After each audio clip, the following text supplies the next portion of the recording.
নমস্কাৰ, আপুনি চাই আছে সচ দ্য ৰিয়েলিটি ষ্টুডিঅ'ত মই পৰিস্মিতা। এই মুহূৰ্তত লৈ আহিছোঁ এটা ডাঙৰ খবৰ। ৰাজ্যত পুনৰ সাংবাদিকৰ সৈতে সংঘটিত হৈছে ভয়ংকৰ ঘটনা সংঘটিত হৈছে।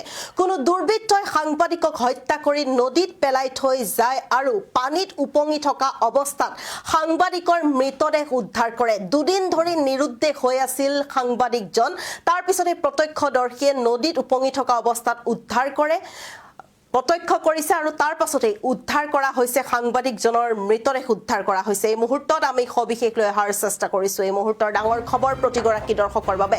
ৰাজ্যত পুনৰ সাংবাদিকৰ সৈতে সংঘটিত হৈছে ভয়ংকৰ ঘটনা। জনাই গৈছোঁ প্ৰতিগৰাকী দৰ্শকক, সাংবাদিকক হত্যা কৰি দুৰ্বৃত্তই নদীত পেলাই দিয়াৰ অভিযোগ। নদীত উপঙি থকা অৱস্থাত উদ্ধাৰ সাংবাদিক পাপ্পু জ্যোতিষীৰ মৃতদেহ। এই মুহূৰ্তৰ আটাইতকৈ ডাঙৰ খবৰ, হত্যা কৰি নদীত পেলাই দিয়াৰ সন্দেহ পৰিয়ালৰ লোকে সন্দেহ প্ৰকাশ কৰিছে আৰু এই ভয়ংকৰ ঘটনা সংঘটিত হৈছে ধুবুৰীত সংঘটিত হৈছে। দুদিন ধৰি নিৰুদ্দেশ হৈ আছিল ধুবুৰীৰ জ্যেষ্ঠ সাংবাদিকগৰাকী। ইতিমধ্যে সাংবাদিকগৰাকীৰ মৰণোত্তৰ পৰীক্ষাৰ বাবে প্ৰেৰণ কৰা হৈছে চিকিৎসালয়লৈ।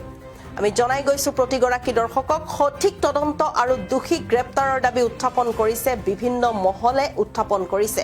ৰাজ্যত পুনৰ সাংবাদিকৰ সৈতে সংঘটিত হৈছে ভয়ংকৰ ঘটনা সংঘটিত হৈছে।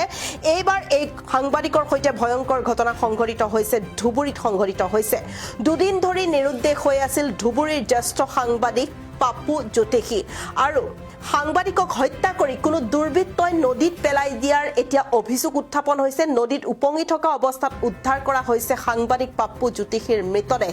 ইতিমধ্যে সাংবাদিকগৰাকীৰ মৰণোত্তৰ পৰীক্ষাৰ বাবে চিকিৎসালয়লৈ প্ৰেৰণ কৰা হৈছে আৰু সঠিক তদন্ত আৰু দোষীক গ্ৰেপ্তাৰৰ দাবী উত্থাপন কৰিছে এতিয়া বিভিন্ন মহলে। আমি প্ৰতিগৰাকী দৰ্শকক জনাই গৈছোঁ যে পুনৰ ৰাজ্যত সংঘটিত হৈছে সাংবাদিকৰ সৈতে ভয়ংকৰ ঘটনা আৰু এইবাৰ ভয়ংকৰ ঘটনা সংঘটিত হৈছে ধুবুৰীৰ জ্যেষ্ঠ সাংবাদিকৰ মৃতদেহ উদ্ধাৰ কৰা হৈছে।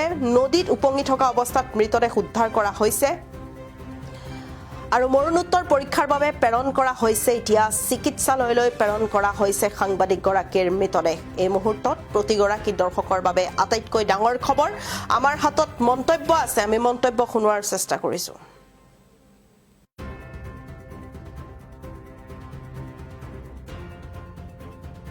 আমাদের বলে দিয়েছিল যে আমি কাজে যাচ্ছি ধুবড়িতে, তো রাত্রেবেলা আসবো। তো তারপরে সারাদিন মার সাথে কথা হয়েছে যে খাওয়া দাওয়া করছো কিনা, আর বাবারও প্রেশারও আছে একটু, তো মা ওগুলো দিয়ে ওষুধ খাইছে কিনা। তারপরে সন্ধ্যা 7:30টার দিকে মার সাথে লাস্ট কথা হয়েছে, যে বলছে যে আমি গোলগঞ্জে আছি, আমি গাড়ি পাইলে আমি গাড়িতে উঠে এসে বলবো। তো তখন পাশে দুইজন লোকেরও আওয়াজ পাওয়া গেছে, ঠিক আছে। মা জিজ্ঞাসা করছে যে লোক দুজন কে, তো বাবা বললো যে না আমার কাজেরই লোক, আমি কথা বলে আসতেছি, তুই ফোনটা রাখ, আমি এসে বলবো। তারপর থেকে আমরা 8টা, তারপর 8:30টার দিকে ফোন করতেছি, ফোন ছিল তো আমরা ভাবছি যে হয়তো রাত্রেবেলা এসে পড়বে, হয়তো রাত্রেবেলা বাড়িতে এসে পড়বে। তো তারপরে আমরা আসাম মোড়েও গেছি, আমরা দেখছি বাসটা যে খবর নিয়েছি যে আসছে, এখনো আসছে কিনা, কোনো গোলগঞ্জ লাশ গাড়ি আছে কিনা। তো অনেকজনই বললো যে রায়গঞ্জ গাড়ি আছে। তো আমরা ভাবলাম যে হয়তো রাত্রেবেলা কুচবিহার গেছে, হয়তো আবার চলে আসবে বাড়িতে। তো 1টার দিকে 1:30 বাজে বাড়িতে আমরা সবাই জাগনা, তখন আসে না তখন। তো তারপরে আমি আর ভাই তার আগেই 10:30 এরকম থেকে আমরা গোলগঞ্জ গেছিলাম বাইক নিয়ে। যে সন্দেহ বলতে আমার বাবা তো এত কমজোর লোক না যে সুসাইড করবে, কিন্তু এটা মার্ডারই, এটুকু আমিও জানি, কিন্তু কে করছে সেটা আমরা জানি না। কিন্তু আমি সবার কাছে অনুরোধ জানাই, মোবাইল ছিল না, মোবাইলটা এখনো আমি কোনো খবর পাই নাই। আমি এখনো বাবাকেও দেখিনি, আমি এখনো যে কিরকম কি। হ্যাঁ, এটা ডাইরেক্ট আমি বলতে পারি যে এটা মার্ডার, কারণ বাবা এরকম লোক না যে সুসাইড করবে বা কোনো কিছু এরকম হবে বাবার সাথে, আমরা ভাবি নাই। আমরা এখনো বিশ্বাস করতে পারছি না যে বাবা। ভাইও আমাকে বারবার বলছে যে একবার তুই দেখ বাবার আঙ্গুঠিগুলো এগুলাই নাকি, ড্রেস দেখ কিরকম, চেহারাটা দেখ না একবার। সবাই মানে এখনো বিশ্বাস করতে পারছে না যে বাবা এরকম হবে। হয়, যোৱা 7 তাৰিখৰ দেওবাৰ দিনাৰ পৰা আমাৰ চটকুমাৰ নিবাসী, আমি ক'ব গ'লে বিশিষ্ট সমাজসেৱক আছিল তেখেত, নাম তাৰ পাপ্পু জ্যোতিষী। যোৱা 7 তাৰিখৰ পৰা তেখেত নিখোজ হৈ আছিলে। আমি চটকুমা আউটপোষ্টত এখন এজাহাৰ দাখিল কৰাৰ পৰিয়ালৰ পৰা এজাহাৰ দাখিল কৰা হৈছিল।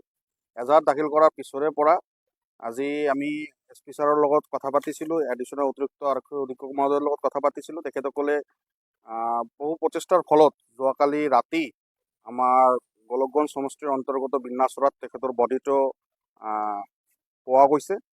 কিন্তু দুখৰ বিষয় হ'ল যে পাপ্পু জ্যোতিষীৰ নিচিনা এজন মানুহ, যি মানুহে ছুইচাইডৰ নিচিনা কাম কৰা মানুহ নহয়, কাৰণ তেওঁ বহুত শক্তিশালী আছিল।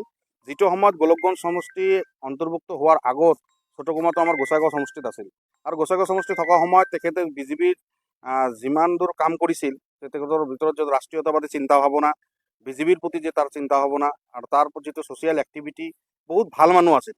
তেখেত যে ছুইচাইড কৰাৰ নিচিনা এটা কাম কৰিব, এইটো কেতিয়াও হ'ব নোৱাৰে। আমি বিশ্বাস কৰিব পৰা নাই, পৰিয়ালৰ লোকেও বিশ্বাস কৰিব পৰা নাই।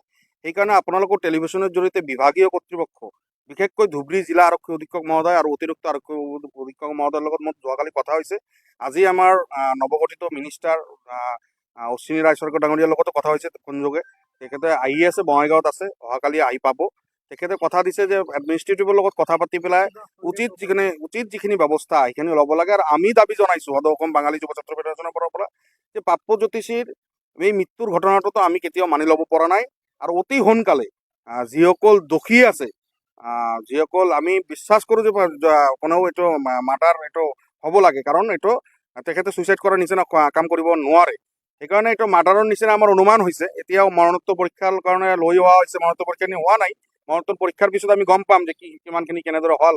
কিন্তু আমি বিশ্বাস কৰিব পৰা নাই, মানি ল'ব পৰা নাই। আমি দুখত ভাগি পৰিছোঁ। আমাৰ পৰিয়ালৰ লগত আমি মন্তব্য দিয়াটো টান হৈছে আমাৰ। তথাপিও আপোনালোকৰ টেলিভিশ্যনৰ জৰিয়তে বিভাগীয় কৰ্তৃপক্ষক দাবী জনাইছোঁ, অতি সোনকালে যিসকলে এই ঘটনাৰ লগত জড়িত তেখেতসকলক কৰায়ত্ব কৰিব লাগে, কৰায়ত্ব কৰি পেলাই দৃষ্টান্তমূলক শাস্তি প্ৰদান কৰিব লাগে।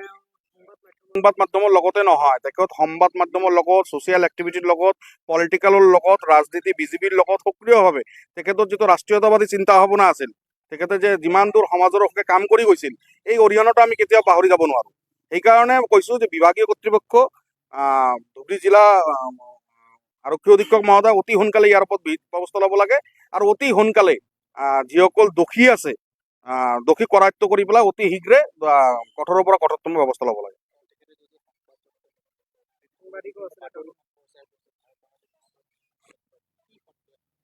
চাওক, এটা কথা হৈছে, কিছুদিনমান আগত তেখেতে আমি শুনা মতে ইতিমধ্যে 107 এটা কৰা আছে তেখেতৰ। এই সংবাদ জগতৰ লগত, সাংবাদিকতাৰ যিটো গণতন্ত্ৰৰ চতুৰ্থ স্তম্ভৰ লগত তেখেতে যেতিয়াৰ পৰা জড়িত হৈ আছিল, বিভিন্ন সময়ত সমাজত অপ্ৰীতিকৰ ঘটনাৰ পৰিপ্ৰেক্ষিতত তেখেতে বাতৰি প্ৰকাশ কৰি আহিছিল। তেখেতৰ যে ইমান শত্ৰু, আমি এতিয়ালৈকে পৰিয়ালৰ লগত কথা পাতিছোঁ, তেখেতসকলে কৈছে ইমান শত্ৰু আমি চিহ্নিত কৰিব পৰা নাই। কিন্তু শত্ৰু যে নাছিল এইটো ক'ব নোৱাৰোঁ, কাৰণ শত্ৰু থাকিব পাৰে। মানুহৰ আজিকালি শত্ৰু হোৱাটো বহুত, কেতিয়া কাৰ শত্ৰু হয় এইটো কোৱাটো খুব টান। কিন্তু যদি শত্ৰু আছিলে, পুলিচে চিনাক্ত কৰিব লাগে। পুলিচৰ লগত সম্পৰ্ক আমাৰ থাকিব, আমি সহায় সহযোগিতা আগবঢ়াম। পুলিচে চিহ্নিত কৰি পেলাই যিসকল দোষী যদি ওলায়, দোষী কঠোৰৰ পৰা